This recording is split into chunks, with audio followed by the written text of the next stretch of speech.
Nowadays, 70% of projects still fail to realize their outcomes, to realize their budget, to realize their time frame. If you've had a problem that you've dealt with that had to do with a startup, that had to do with fast-paced growth, that had to do with getting to a point where there was some kind of plateau that you were able to create for your business, or you're dealing with cost reduction, or you're dealing with Chapter 11, whatever it is, we've done it. We've been through it, we've worked with it, we've dealt with just about every situation you can imagine. Recently, the context for what I want to talk about has come up in a series of studies done by the Federal Reserve, MIT, and by Wharton School. And what they found was that if you create this context for a team, for a group, you will be effective. Purpose, that you see that there's something more, that it's greater than who you are, that you're contributing to. That in fact you have the autonomy as an individual and your own feedback system in order to be able to get your work done. Nobody's hovering over you and telling you how to do it. And that if you look in your life, you'll see that everybody wants to do their best. And if people see they have talent, they want to perfect it. So mastery becomes really important. So in order to understand teams, you've got to put a context around it. And the context is, are you focused on the organization's outcomes, or are you focused on personal outcomes? And these are basically 4 different areas that I focus on to understand how a team, the culture that a team is in. Is it a bureaucratic culture, which is low organization focus, low individual focus? Is it a high individual focus? Is it a high organizational focus? Or is it hybrid?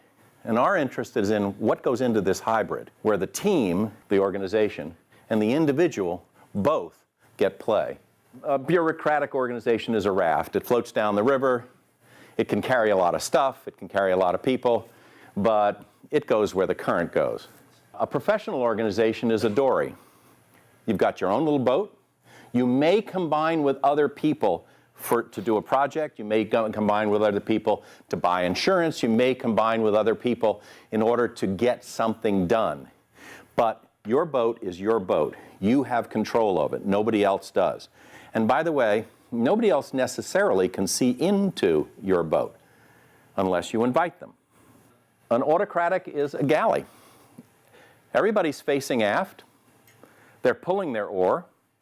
And it may be benevolent. It may be a wonderful environment, but it's still, you're pulling your oar and someone knows where you're going.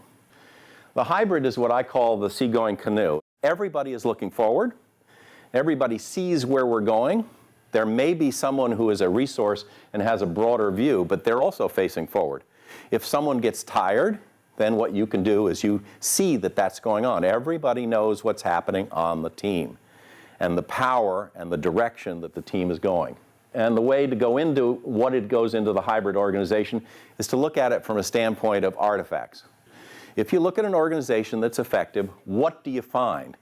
What is it that are the artifacts that you find in that organization? And we looked at a whole bunch of different areas and came up with 6 different practices that are critical. Linked teams, performance plans, work reviews, rational decision making, breakthrough systems, and strategic commitment. So the elements that go into it, number 1 is focus on the team. That means that everybody on the team has admitted that they're interdependent, that they are dependent on the other people in the team and the team for outcomes. It's not something they do on their own. The second one is regular one-on-one and team meetings. We have a short cycle way of managing the effectiveness of our organization. We get together, could be weekly, could be monthly, depends on the project. The team lead gets together one-on-one to make sure that everybody maintains alignment, and we do that regularly. We have to identify the formal authority and the commissioning that takes place in order for that team to be effective. They all need to know that, in fact, they've been asked to do this job to get this result. And the last is that they are recognized that they're linked across functions, organization, companies, and even geography. How do you make decisions? How do you make sure everybody's on the same page at the same time? If you're an individual and you're on this team, how do you make sure that you know where the team's going?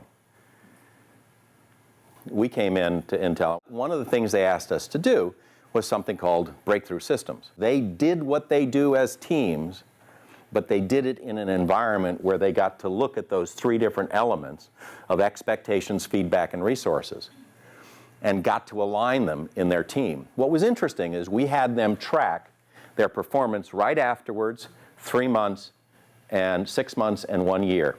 And what we found was the next shift, those intact teams were operating at 30 to 40% more productivity. 3 months, 6 months, 1 year, they were continuing to increase their productivity. You will find that whatever your business is, if you do these, it's going to shift. You may frighten some of your competitors because you're going to be moving a whole lot faster than they are. If you wanted your team to go and do X, Y, and Z, you'll find out that maybe it's over here. You'll find out there's a whole lot of things that you could be doing that you're not doing.